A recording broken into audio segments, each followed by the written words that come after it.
Alright, hello everyone. It is a beautiful October day in Chicago. Let me give you a little peek. Boom, there it is. I've been kind of neglecting my blog recently. School does that to the blog. So I'm going to give you a quick little snippet of what I've been doing, learning, that kind of thing. Basically blog entries that I would write if it was the summer, but it's not the summer. So, first off, a few weeks ago on a Wednesday I took some hours to read my first Jonathan Edwards sermon. There it is, called The Excellency of Christ, and it was amazing. I now know why everyone loves him. Basically what it is, like the title says, Jonathan Edwards saying how amazing Christ really is. And he does that by comparing two of Jesus' kind of nicknames given, I think, in Revelations 9, where Jesus is both a lamb, looks like a lamb led to slaughter, and he's also a lion, a conquering lion. He just talks about how weird and ironic and fantastic Christ is, such as, for an example, that his greatest defeat at the hands of Satan and sin and death in his crucifixion is actually his greatest victory of all time, at least human speaking, in our redemption. He is completely a conqueror, completely just, and completely zealous for God's justice. At the same time, he is merciful. He saves those who should be judged, and he saves us in his death. It's just really great. Go read it. Take a few hours. Read it. It'll just really give you insight into how excellent Christ really is. So there's that. Also, guest speaker. I go to Harvest Bible Chapel in Chicago, which is where James McDonald teaches. But this last week was his 50th birthday. Happy birthday, James.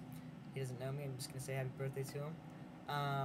But guest speaker was Crawford Loritz, I believe from a church in Atlanta. I've heard him before kind of do it during a panel discussion, but I'd never heard him do a sermon, and it was an excellent sermon called Follow the Leader. Still have the notes. It was that great, and I just want to share with you guys 4 points that I thought were really great, and these are qualifications for biblical leaders. Number 1 is brokenness. He said, God never uses anything that comes to him that doesn't come to him broken. Basically, a complete dependence on God because you realize you cannot do it on your own. By the way, all 4 of these categories I feel like I'm lacking, but getting better at slowly as wanting to be a leader. Just so you guys know that as I go through that. Number 2, uncommon communion. Did I read that? Yeah. Every task is beyond one's own ability. Basically, God wants us to realize that we can't do anything aside from him, which we can't. Even if we don't realize that, we can do nothing without God's blessing, especially in the area of leadership in the church. Number 3, servanthood as an identity, not a strategy. We don't do servanthood, we are servants. Constantly. It's just what you are, what you do. You are a servant. You serve because you are a servant, not because you think you should serve to get numbers, you think you should serve because that's a church. You are a servant. That's something a leader needs to be. 4, radical, immediate obedience. The assignments of God are not optional.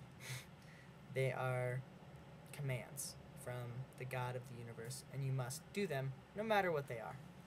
Again, all 4 of those I thought were excellent, and all 4 I need to work on. What else do I have for you guys? Oh, this is from a little video by John Piper. You guys can look it up on blogs.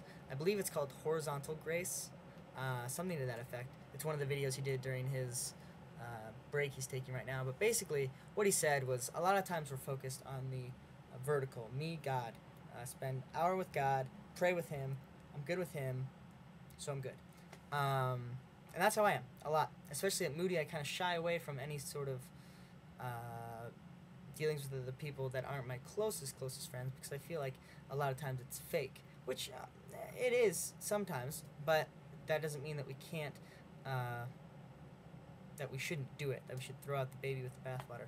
Uh-oh, that was a cliche. Anyway, so basically, what Piper is saying is maybe sometimes God gives us these hardships or gives us these things that are hard for us, so that we can have some horizontal grace, meaning other Christians, true Christians, are given gifts and are given different wisdom than us and are granted different graces than us, and we should use that. We should be in community. We should always be in community. We were created for community. Maybe sometimes we're giving these troubles not only for our own benefit, but for the benefit of the community, and by benefiting the community, we're communicating ourselves, and we need to be open with each other.